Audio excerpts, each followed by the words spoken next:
hearts. That word is vulnerability. You excited now? It's vulnerability. It's the idea that that we can find a place where we feel safe enough to share what's really going on. And I want to, if I can, blow back, if you will, against society and culture and what we have created as the definition for what it means to be manly. I actually believe that our culture and our society has so drastically hurt, if you will, or handicapped men in the way that we have raised our boys, and the way that we have portrayed it in movies, is the way that we have done so much in reinforcing this very small, narrow stereotype of what it means to be a man. And you'll understand as we go through this what I mean by that. Let's look at Galatians 3:28. Oops. What in the world? There it is. Sorry. In Galatians 3:28 it says, "There is neither Jew nor Greek, there is neither slave nor free man, there is neither male nor female, for you are all one in Christ Jesus." There's an interesting thing, and this entire chapter happens to be about understanding the law and what its significance is in current day and what its purpose is. And this whole chapter is about that. And towards the end of the chapter, if you read it, it gets to this verse. And I've seen this verse used for a lot of reasons. But this morning, I want you to think about for a moment that in Christ, there really is no male or female. And when Jesus gave you a new heart and replaced your heart of stone with a new heart, he didn't give you a male heart, men. He didn't give you a female heart, ladies. He gave you his heart. Are you with me?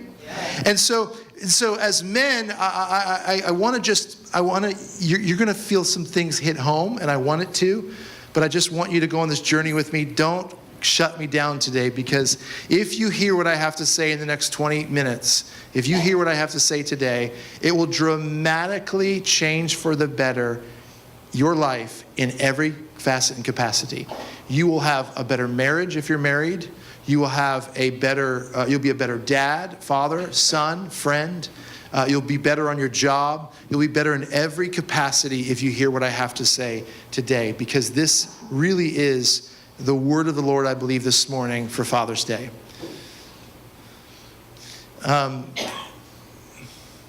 Let's go to 2 Corinthians chapter 12, verse 9.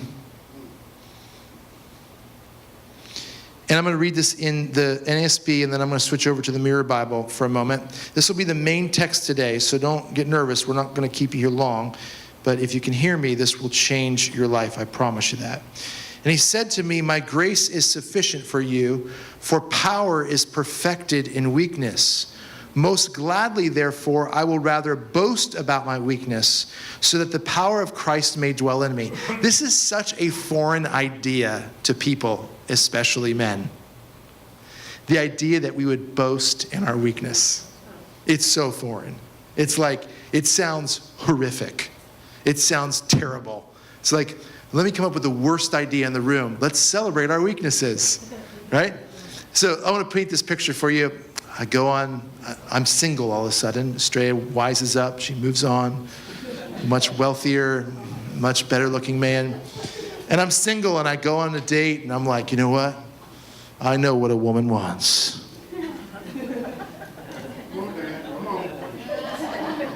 And I got those jeans on that make me look just right. I got my shirt pressed, my shoes. I'm just looking good, right? And I go out, and it's our first date together. We sit across the table, start to get to know each other a little bit. I'm making eyes at her, like, I know what you want in a man, right? I'm looking at the back wall if anyone's nervous. Are you getting jealous, honey? This doesn't sound good to you? Hopeful. So listen here. And I say to her, She says to me, she says, so tell me a little bit about yourself. I want to tell you how weak I am. I am so weak. I am so weak. And could we get some champagne over here? We're going to have a celebration, a toast to my weaknesses. I can't wait when things get rough and things get really crazy and you need to be protected, I'm going to just whip out. I'm just telling you right now, I am so weak and frail. So the idea, right? That sounds crazy, right? It might actually happen with me, but anyways, the idea that we would boast in our weaknesses, we read the scripture, but do we really understand and comprehend what he's saying here?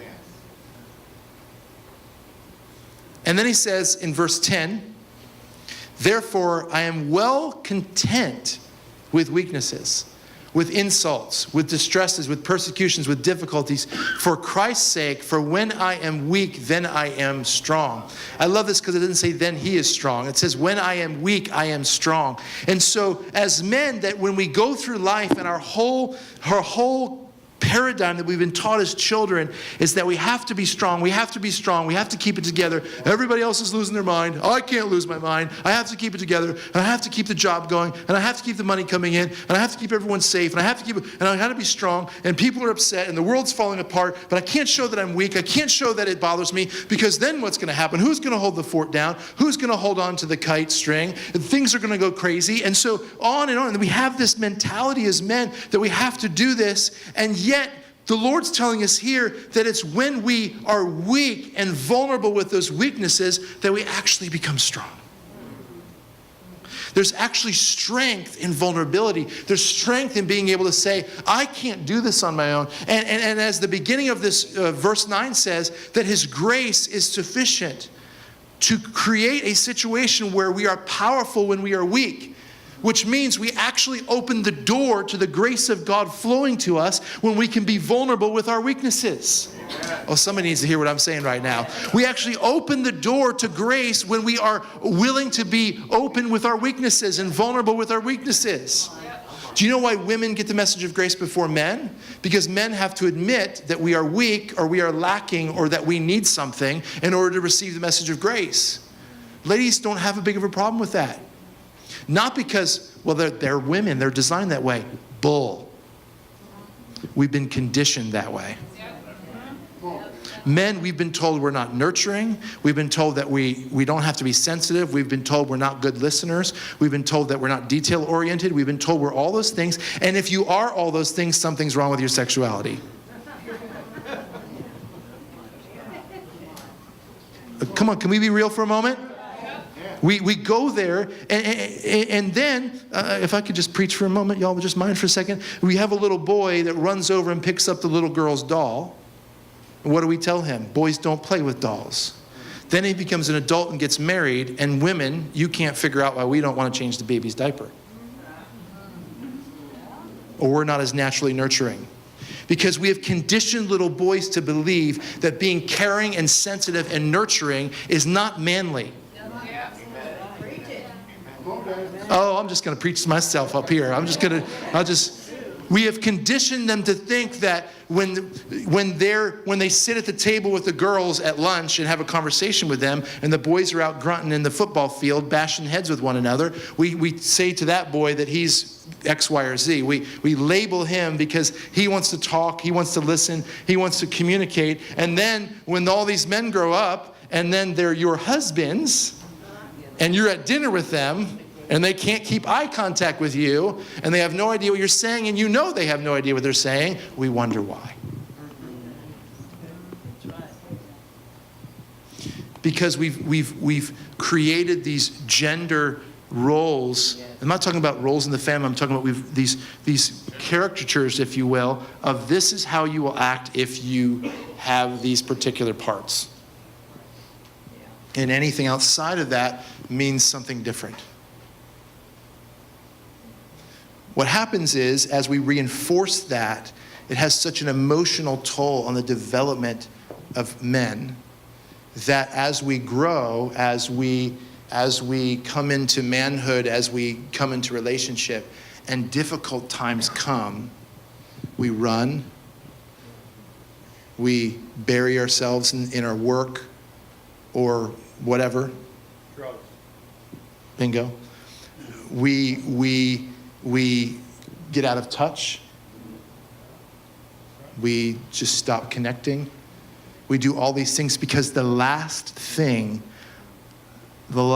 option as men that we've been given is to actually share how you're feeling.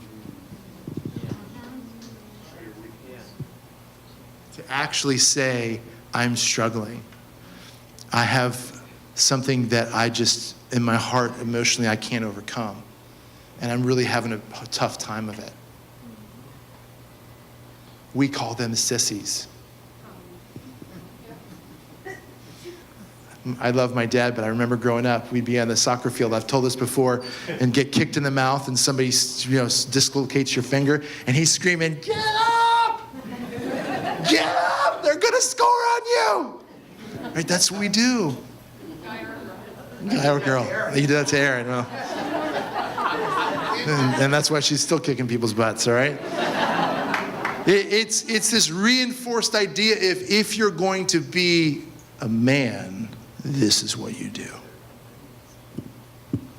I'm going to keep reading. Let's read this in the Mirror Bible. This will hopefully open your mind. Finally, it dawned on me that grace is God's language. He doesn't speak thorn language. He said to me, my grace elevates you to be fully content. And now, instead of being overwhelmed with a sense of my own weakness, he overwhelms me with an awareness of his strength.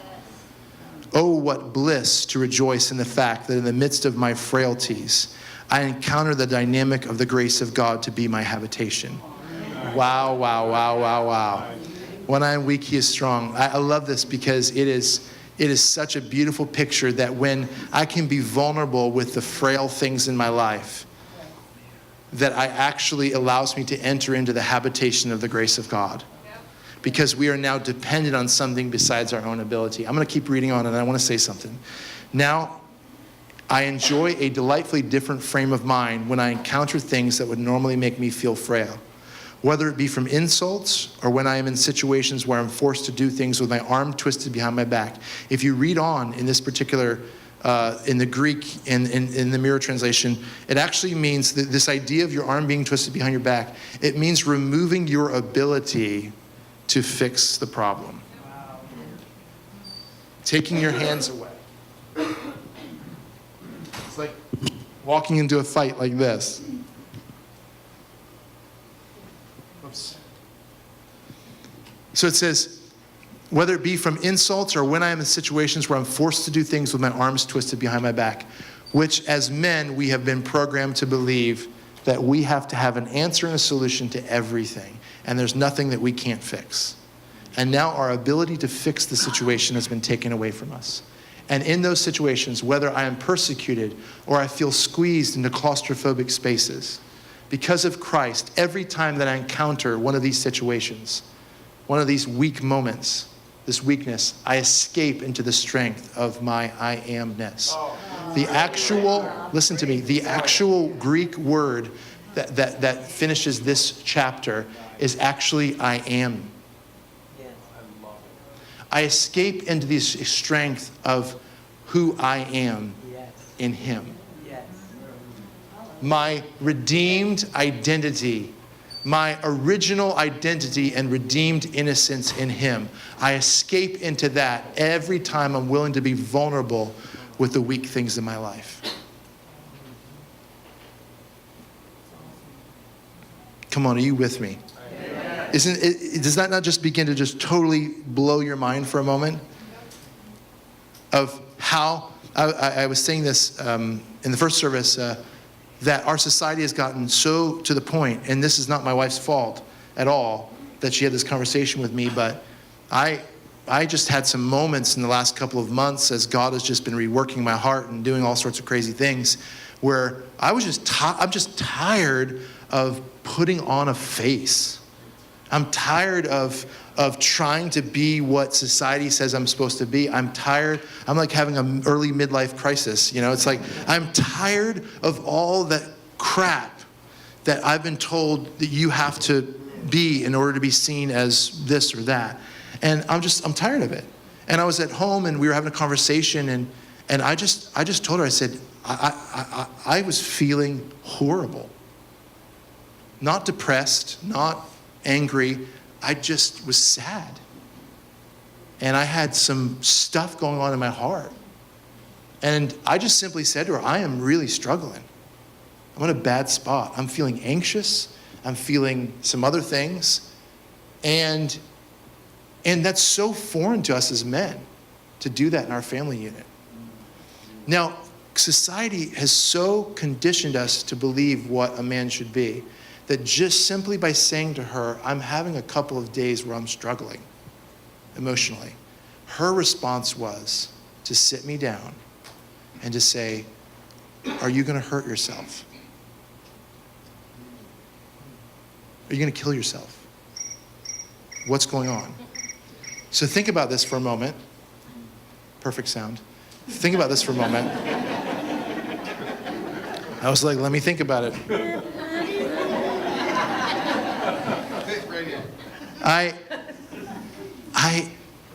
How twisted has our definition of what it means to be manly if a man cannot open up and say, I'm having a rough day, and our immediate mind jumps to, he's suicidal. Think about, ladies, every time you told us you were having a not so good day, if we thought you were suicidal. Just saying. There goes that noise again. Homicidal, not suicidal. Murder, suicide. How crazy is that? And it took me back. I was like, no, I'm not going to harm this beautiful face. Are you kidding me? No.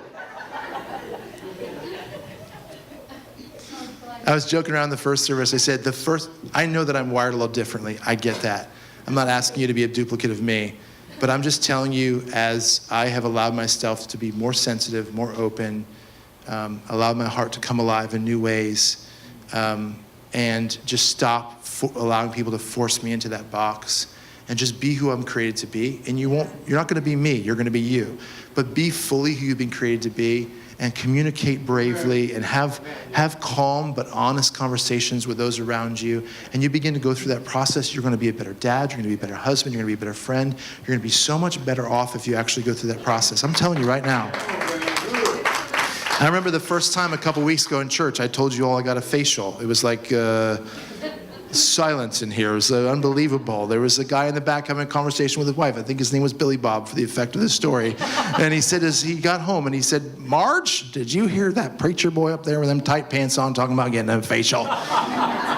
We can't go and listen to that. What kind of fruitcake is he? Facial? What in the world? Listen, Billy Bob, I did it for you. You stare at me 3 hours a week. I did it for you.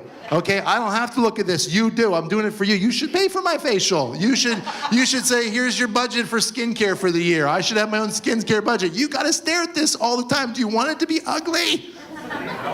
Right? Jim, am I wrong here? It worked? Jim says it.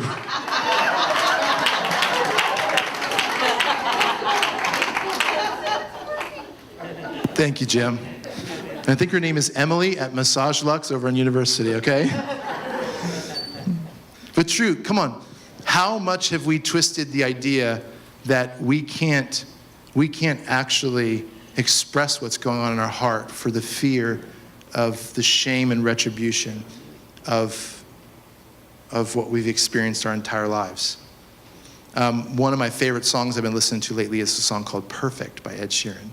And Beyonce sings the part back to him on one of the versions of it. And she sings these lyrics. She says, behind the Broadway show, she says, is a boy who's saying, please don't hurt me. And ladies, if I can give you a tip today, this is freebie. I'm going to tell you right now, for the men that are in your life, those that you love and care about, that behind whatever wall there is, the tough guy, the show, the whatever that we put on to make you think something or to protect ourselves or whatever it is a boy, a little boy, a 5-year-old boy, running around looking for approval, looking for someone to champion him, looking for somebody that won't hurt him, that will actually hold his heart in their hands and protect it and not speak ill of it. That ultimately is what we have.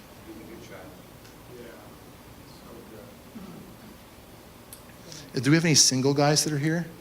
This didn't work very well in the first service. Yeah, thank you for being honest.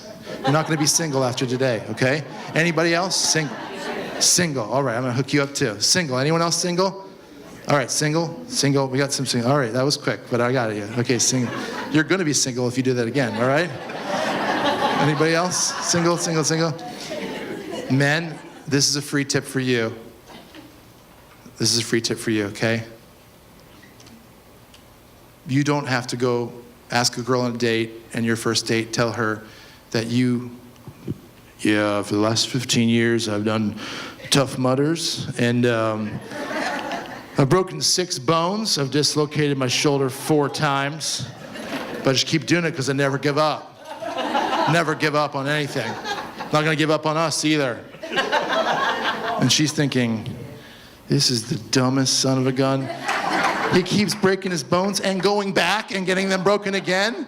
What is wrong with this guy, right?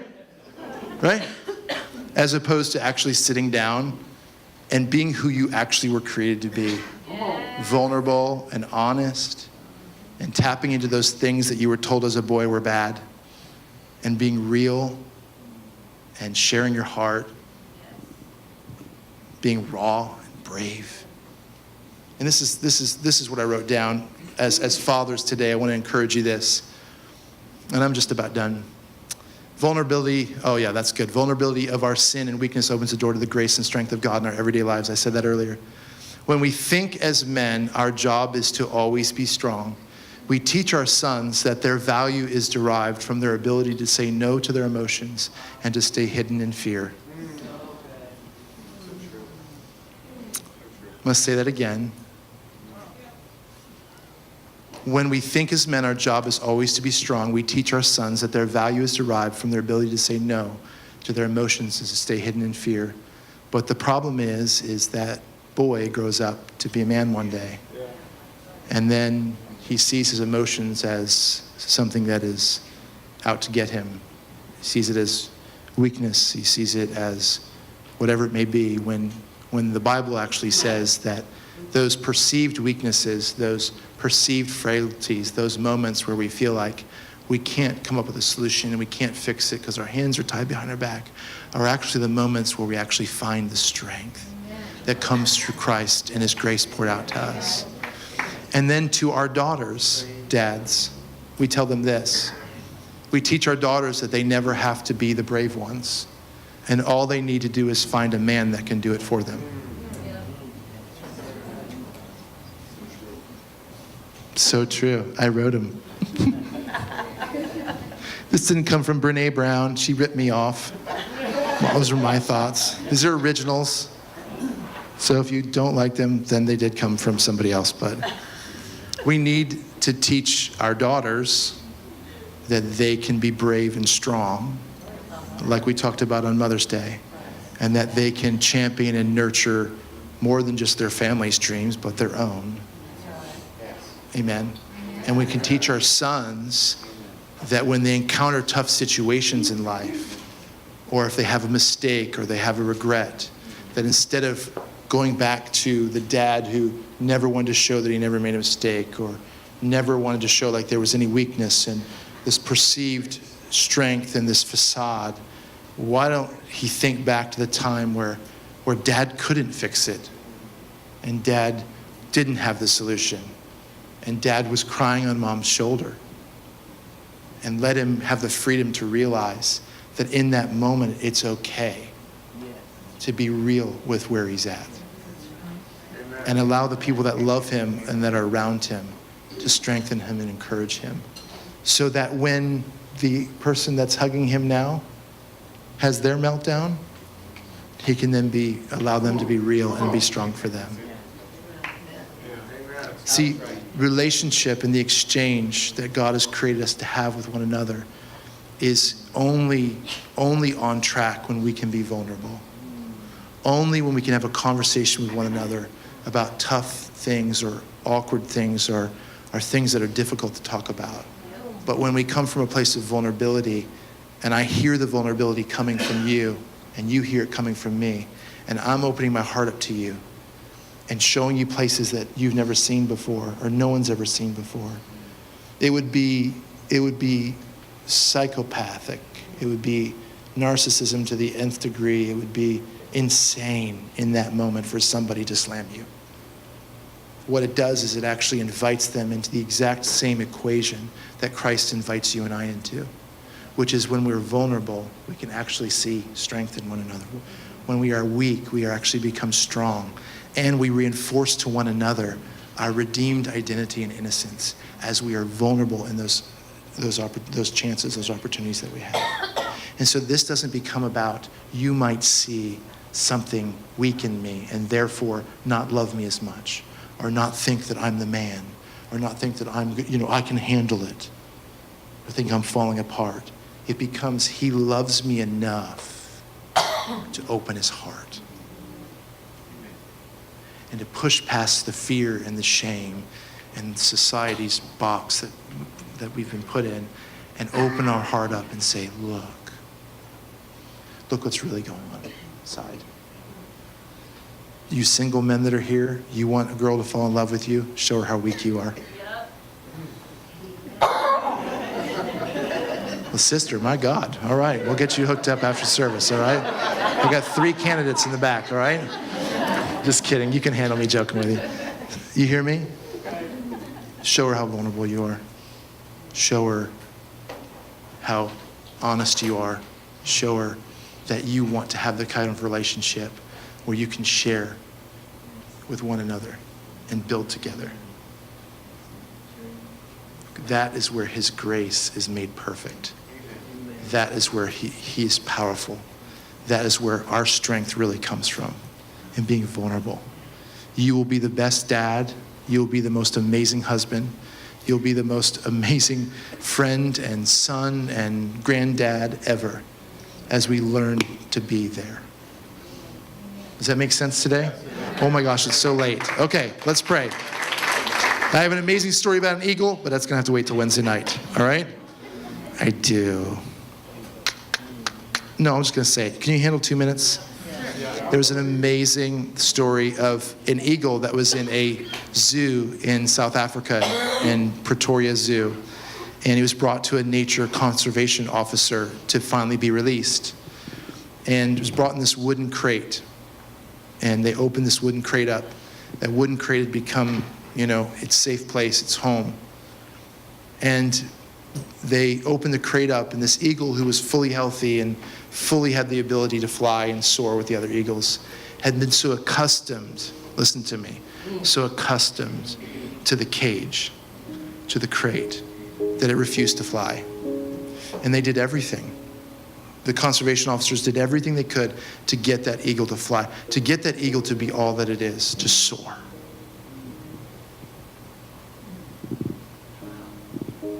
And it wouldn't soar, it wouldn't fly. After a while, they heard another eagle in the distance beginning to scream and cry. And that sound, the sound and declaration of freedom coming from that eagle, and this is a true story, that eagle came roaring out of that crate and began to soar and began to fly. I want to tell you this together.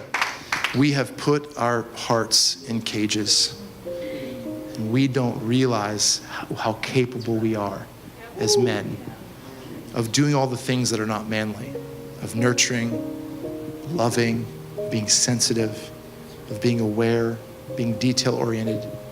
All those things that we're known to not be good at because we're men are waiting for us. Connection, vulnerability, relationship, authenticity, all that stuff is waiting for us if we'll hear that call. That's what I want this morning to be. And we'll begin to fly. In light of Paul's revelation that we read throughout the New Testament, we have one urgent priority as a church, as a people, and that's this. It's to announce to every nation, every people, with confidence that the truth that is found in our original identity and redeemed innocence. That's what we've been called to be as a church and as a people. And the story, when I read it, it said this. It said, no flying lessons are required when truth is realized. Yes. Come on. And then it said this. Jesus didn't come to earth to upgrade the cage of Judaism by starting a religion called Christianity. He came to reveal and redeem the identity of God in us so that we can soar and be all that we are. And if the gospel is not the voice of the free eagle, then it is not the gospel. Come on. So I want to end with this. Let us be the voice of the free eagle. That's saying, come out of the cage. Don't be defined and confined. Let your emotions and your heart be all that it can be. Don't be confined to the crate anymore. Don't let society or the people around you or anybody else, and I want to tell you ladies this, do not reinforce in the lives of the men that you love the very thing that I'm talking about. Sometimes we reinforce it. Sometimes we finally begin to open up and then we hear a woman say something and we go, oh, back in. Don't. Give the people, the men around you, the freedom to totally, fully be themselves in this. Your relationship will be better. Your environment will be better. He will be happier, more fulfilled. And you won't be sitting there all the time wondering, I wonder what's going through his head. He kind of looks miserable right now. You'll actually see the light back in his eyes. Let him hear the sound of the free eagle. And let him fly and let him soar. And if you listen to my Mother's Day message, you get some wind underneath your wings and soar right next to him. Amen? I know today was long, but we love you and we bless you as you go. And as you leave here today, have a great time with dads. I want to say this. We always get a chance to say it, but I want to say this, that this is a special Father's Day for my family because a couple months ago, my dad almost wasn't with us. And so, wow, what a reality check. In our hearts to be so grateful for your life, Dad, and so grateful that you're here. And I know that your mom is trying to make you enjoy life and pulling you away and taking you on trips, and you deserve every ounce of it. And we don't want you to be concerned with the daily stuff around here because it'll drive you crazy. It has. But we do want you to know that the call of God in your life is still active today as it was any other year. And we do want you to say, I want to say this to you on behalf of the family, but also on behalf of the thousands and thousands of men and women over the years that have looked to you as Father. And we want to say, well done. Amen. Bless you guys. We'll see you soon, Wednesday night. And go have a great time with your family and friends.